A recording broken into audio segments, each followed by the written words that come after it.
India just exposed America's biggest weakness.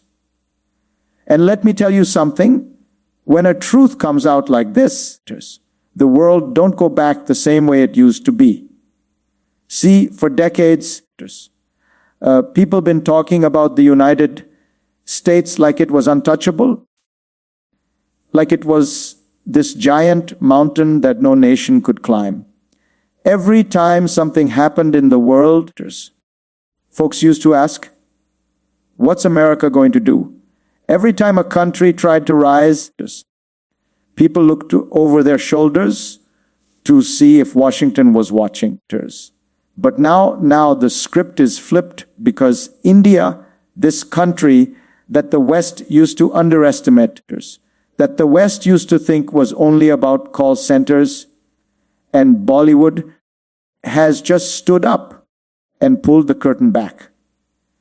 They showed the world that the so-called giant ain't invincible. They showed that America's biggest weakness isn't in its bombs or its dollars or its military bases. It's in its pride. It's in its inability to believe that the world is shifting without their permission. And once India pulled that cover off, you can't unsee it. Let me tell you what's happening. America has always been about control. They got control with money. They got control with military. They got control with media. And for a long time, that worked. People were scared to cross them. Countries stayed in line because they thought if they didn't, America was going to shut the door on them, cut off their trade, sanction them, send troops, whatever it took. But here's where the weakness comes in. America built its power on the assumption that nobody would dare call their bluff. But India just did. And now everybody's watching. India said, hold on, wait a minute. You don't get to tell us who we can trade with. You don't get to tell us what the hidden weakness America doesn't want you to see, weapons we can buy. You don't get to tell us which side of the table we're supposed to sit on. And when America tried to play that old game of threats and warnings, India didn't flinch. That was the moment. That was the crack in the armor, because the world saw it. America's biggest weakness is that they don't know what to do with a country that doesn't bow. They've been so used to yes men, so used to nations folding under pressure, that when somebody stands up and says, we're not scared of you, they got no playbook for it. Now, I ain't saying America isn't powerful. They still got the biggest economy. They still got the biggest military. They still got influence. But power without respect, power without fear, that's a different story. India just showed that the key to breaking America's control isn't matching them tank for tank or dollar for dollar. It's refusing to play their game. And that's what got America shook. Because if India can do it, if India can stand there, look America in the face and say, we're going to buy oil from Russia. We're going to build weapons with our own hands. We're going to trade with whoever we want. Then what's stopping others from doing the same? That's the weakness right there. America's strength depended on the illusion of obedience. Once that illusion is gone, the whole system starts to shake. And let me tell you why India could pull this off. It ain't just luck. India been preparing for this for decades. While the world was laughing at its poverty, mocking its chaos, calling it a third world nation, India was grinding.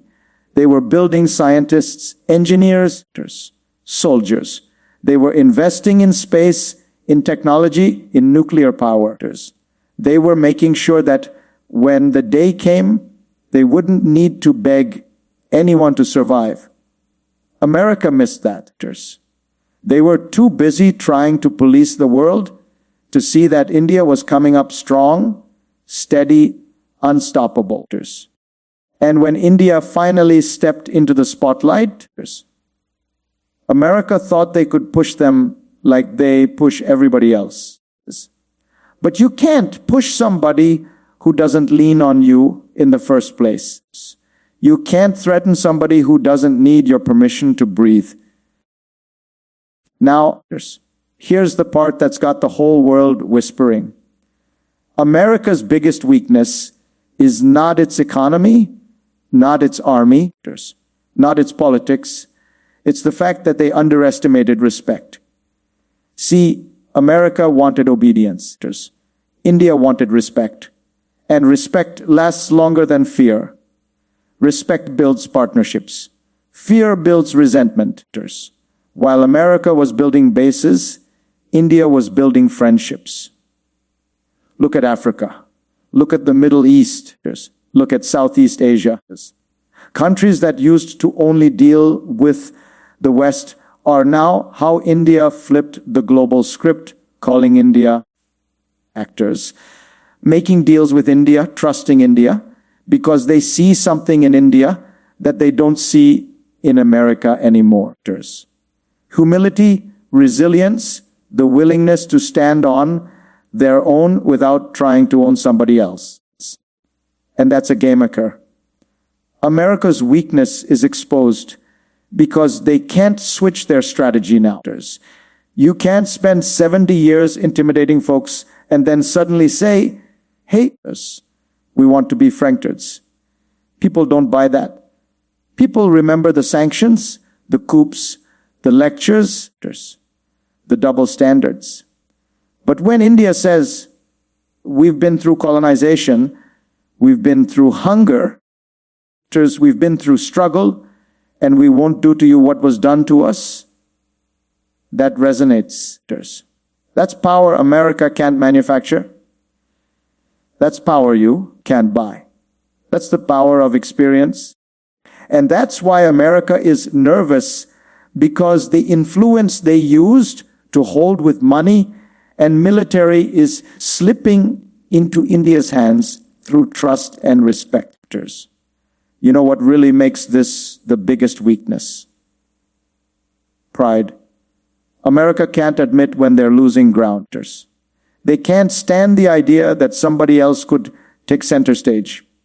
So instead of adapting, instead of partnering, they double down on the same old tricks. More sanctions, more warnings, more pressure. And every time they do that, India gets stronger because the world sees the difference. They see America trying to control, and they see India trying to collaborate. And when push comes to shove, people go where they feel seen. People go where they feel respected. That's why nations are lining up with India. That's why America looks weaker every time they try to flex. Think about it. For the first time in decades, America is not the one setting the terms of the conversation. They're reacting. They're watching India cut deals, launch satellites, build weapons, and instead of leading, America's chasing. That right there is weakness. When you used to be the one everybody followed, and now you're the one trying to catch up, that's a shift the whole world can see. And it ain't just politics, it's psychology. The aura of invincibility is gone. The myth that America always gets its way has been shattered. And once that myth is broken, why the world is watching India, now it don't come back. So let me tell you something deeper. America's biggest weakness is that they thought dominance lasts forever. They thought nobody could challenge them because they were too far ahead. But history don't work like that. As every empire falls, when it stops respecting the grind of others. Britain thought it would rule forever. Rome thought it would rule forever. They all had their moment and then they slipped. Why? Because they ignored the rise of others until it was too late. And America, they ignored India. They laughed at India. And now India is the one laughing, not out loud, not in arrogance, but in confidence. Confidence that says we don't need your approval anymore. And once you don't need approval, you're free. Now America's scrambling. They're trying to figure out, how do we handle India? Do we treat them like a rival? Do we treat them like a partner? But the problem is India doesn't need to wait for their answers. India already moved on. So India already exposed that America can't handle competition that doesn't come with submission. They can handle China because China is the enemy in their narrative. They can handle allies like Europe because Europe still falls in line. But India is different. Not an enemy, not a follower. Independent. And that's the weakness America can't fix. They don't know how to deal with equals. America believed leadership was permanent. India proved leadership must be earned.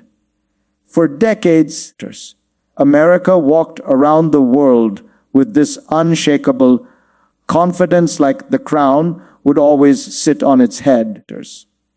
It believed no matter what happened, no matter who rose, no matter how the global winds shifted, it would always be number one. Because that's the story America told itself and everybody else. The land of freedom, the land of opportunity, the land that could outspend, outgun, outtalk anybody. And the world for a long time went along with that story. Countries lined up behind America because they didn't think they had a choice.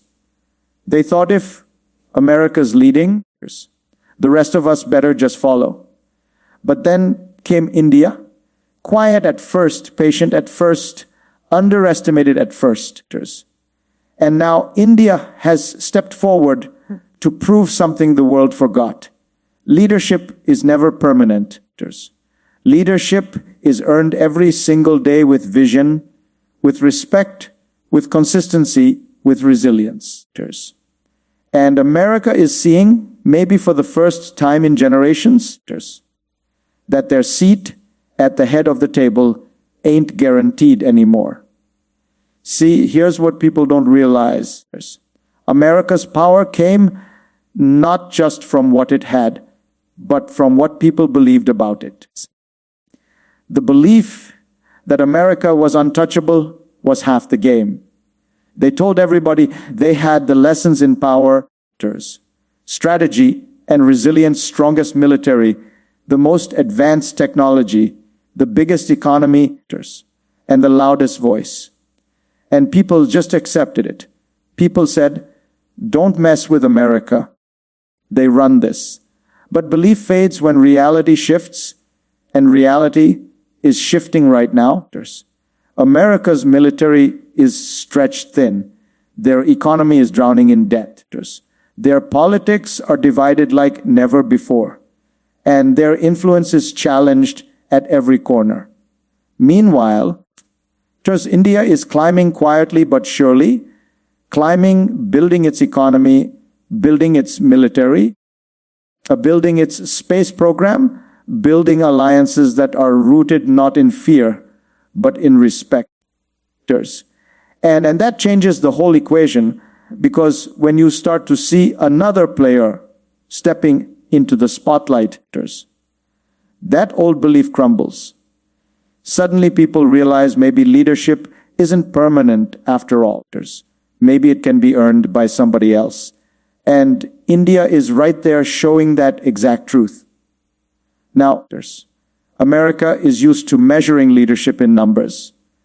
They think if you've got more money, more weapons, more bases, you're the leader. But India proved leadership ain't just about numbers. Leadership is about vision. Leadership is about earning trust. Leadership is about how people feel when they deal with you. America spent years dictating, commanding, forcing. India spent years listening, cooperating, and respecting. And now when nations have a choice, they're leaning toward India because leadership isn't about forcing people to follow. It's about people wanting to follow you. And that's the lesson America missed. They believed leadership was permanent, like a throne you inherit forever. India is showing them leadership is earned like respect you got to fight for every day. You can see it clear as day in the way both countries handle their influence. America uses sanctions. India uses partnerships. America says, do this or else. India says, let's do this together. America threatens punishment. India offers opportunities. And the world, tired of being bullied, tired of being told what to do, is drawn to India's way. That's how leadership shifts. It doesn't shift overnight with one big event. It shifts slowly as trust builds, as respect grows, as one nation rises while the other clings to old habits. America is still shouting, still flexing, still telling everyone they're in charge. But the more they shout, the more it looks like insecurity. Meanwhile, India doesn't have to shout. They just act, they build, they rise, and people notice. That's how you earn leadership. Not by demanding it, but by proving it. Think about it. America's belief in permanent leadership is like a king who thinks the crown is his by birthright. But history don't play that India's moves that shook America game. Every empire that believed it was permanent ended up shocked. When the crown slipped away, the British thought they would rule forever. Rome thought it would rule forever. They all thought leadership was permanent. But the truth came knocking. Leadership is earned. And once you stop earning it, somebody else takes your place. That's what India represents right now. That quiet but undeniable reminder that you don't get to hold the crown forever just because you wore it once. You've got to prove you deserve it every single day. America's weakness is that they stopped earning it. They got comfortable. They thought the world would always line up behind them because that's how it's always been. They thought countries would always bail to their dollars, always need their protection, always fear their power. But comfort kills hunger. Comfort makes you sloppy. And while America was comfortable, India was hungry. Hungry to prove itself. Hungry to rise. Hungry to make sure it would never be underestimated again. Hunger makes you work while the other guy sleeps. Hunger makes you build when nobody's watching. Hunger makes you resilient when the world laughs at you. And now that hunger is paying off, India is showing the results of decades of grind, decades of patience, decades of belief in its own people. That's the difference. America believed leadership was permanent, so they relaxed. India believed leadership must be earned, so they never stopped grinding. And it's not just about economics or military power. It's deeper than that. It's about mindset. America's mindset has been one of entitlement. They think leadership is theirs because they say so. India's mindset has been one of resilience. They think leadership is theirs if they work for it. If they build for it, if they prove they deserve it.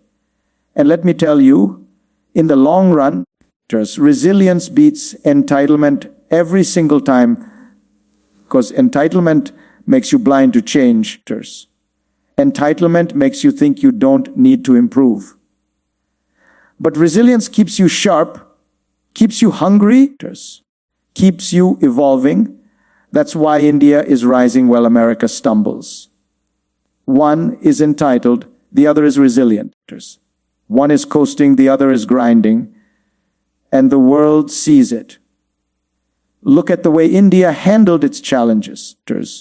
Poverty, colonization, war, sanctions, humiliation on the global stage. India faced it all. But every time they got back up, they didn't motivation for your own success say, we're done. They said, well, come back stronger. That's resilience. America hasn't faced that kind of hardship in modern times. They've been sitting at the top, protected by oceans, shielded by wealth. They never had to claw their way up from the bottom. And because of that, they forgot what it means to fight for leadership. But India never forgot. India knows leadership is earned through sweat, through struggle, through survival. And that's the lesson America is being forced to learn. Now the crazy part is America still doesn't fully understand what's happening. They're still in denial. They still think they can wave a finger and the world will fall back in line. They still think their leadership is permanent because they've been holding it so long. But denial don't stop reality. Reality is India has exposed the truth. Leadership is not permanent. Leadership is earned. And the world is watching America fail that test. They're watching a nation that was once the leader lose its way, while a nation that was once dismissed earns its place at the top. You can see it in the small details. When America speaks now, countries listen, but with skepticism. When India speaks, countries listen with curiosity, with respect, with openness. That's the shift. And it ain't about who's louder. It's about who's respected. America can still make the loudest noise, but noise ain't leadership. Respect is leadership. And respect is something you earn, not something you declare. India understands that. America forgot it. That's the biggest difference between believing